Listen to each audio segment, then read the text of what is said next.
우리 이 시간 항해자라는 제목의 찬양을 부르시면서 오늘 사순절 묵상을 시작하도록 하겠습니다.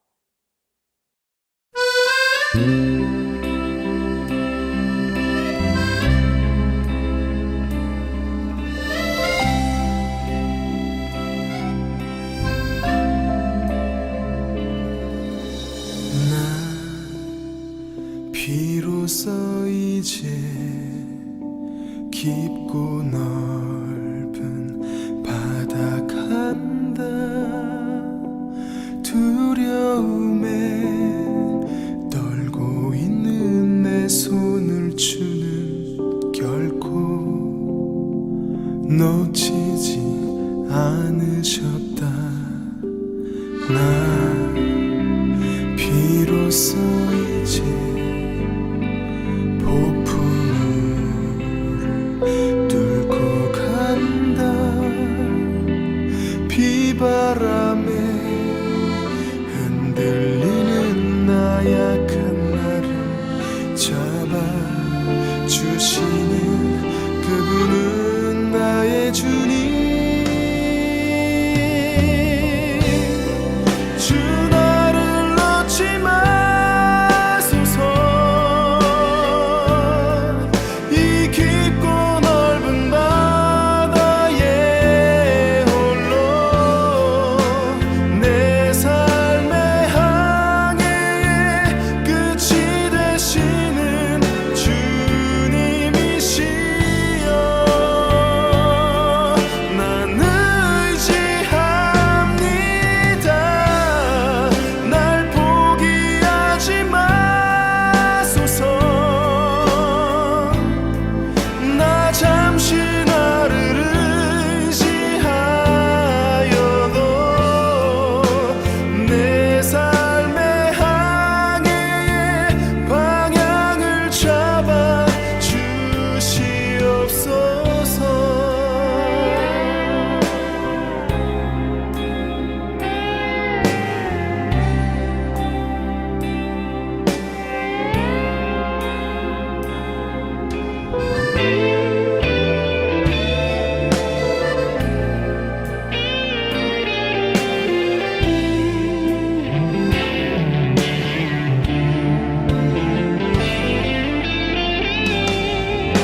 오늘 하나님께서 주시는 말씀은 누가복음 13장 10절에서 17절까지의 말씀입니다.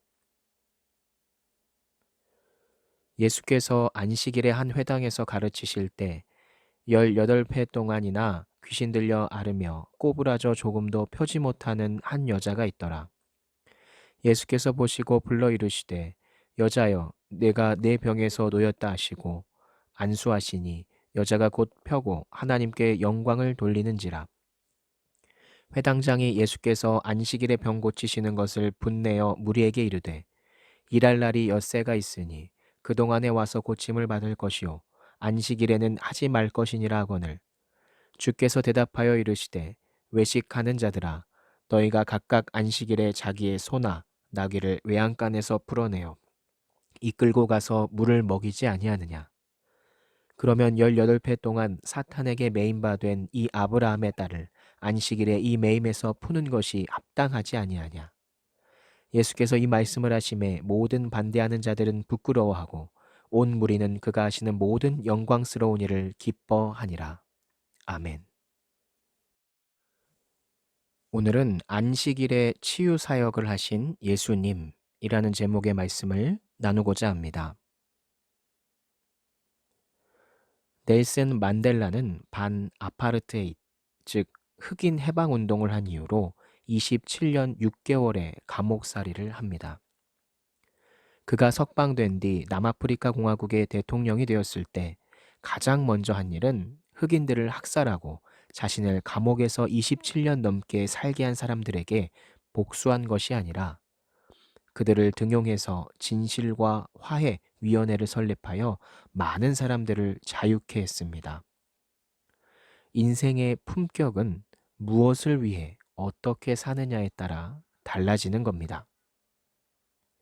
본문에서 예수님께서는 안식일에 한 회당에 들어가 가르치십니다. 그때 18년을 귀신 들려 꼬부라진 상태로 살아온 한 여자를 만나게 됩니다. 주님은 그녀를 불러 안수하여 18년 동안 괴롭히던 귀신을 쫓아내 주셨습니다. 귀신으로부터 해방된 그녀는 가장 먼저 하나님께 영광을 올려드렸습니다. 문제는 회당에서 일어난 이 치유 사건에 대한 회당장의 반응입니다. 그는 안식일 율법을 어기고 여자의 병을 치료한 예수님을 비난했습니다. 예수님은 너희도 안식일에 자기의 소나 나귀를 외양간에서 풀어내 이끌고 가서 물을 먹이지 않느냐. 오랜 동안 사탄에게 괴롭힘 당한 아브라함의 딸을 안식일에 이 매임에서 푸는 게 옳지 않으냐라고 답을 하십니다. 즉 예수님은 안식일의 주인으로서 합당한 품격과 지위를 보여주신 겁니다. 여러분, 율법의 완성은 사랑입니다. 물론 세상의 법을 지키는 것도 그리스도인의 올바른 자세입니다. 하지만 안식일의 주인이신 예수님께서 여인의 고통과 아픔을 공감하시고 안식일의 전통을 깨뜨리신 것은 때로는 제도와 형식보다 한 사람의 생명이 더욱 소중하다는 것을 말씀하신 겁니다. 이것이 바로 예수님의 제자된 성도가 따라야 할 품격인 겁니다. 그러므로 한 주를 살아가며 사순절을 묵상하며 참된 예수님의 제자로서 나는 어떤 삶을 살아야 하는지를 돌이켜보고 순종하는 우리 성도님들이 되시기를 소망합니다. 이 시간 다 같이 기도하실 때 주님, 오늘 우리가 해야 할 일을 알게 하소서. 우리가 배우고 따라야 될 예수님의 품격을 닮아가는 하루가 되게 하여 주옵소서라고 하는 기도의 제목을 가지고 우리 시간 다 같이 통성으로 기도합니다.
오늘 하루도 희망찬, 소망 가득한 하루를 보내기를 소망합니다.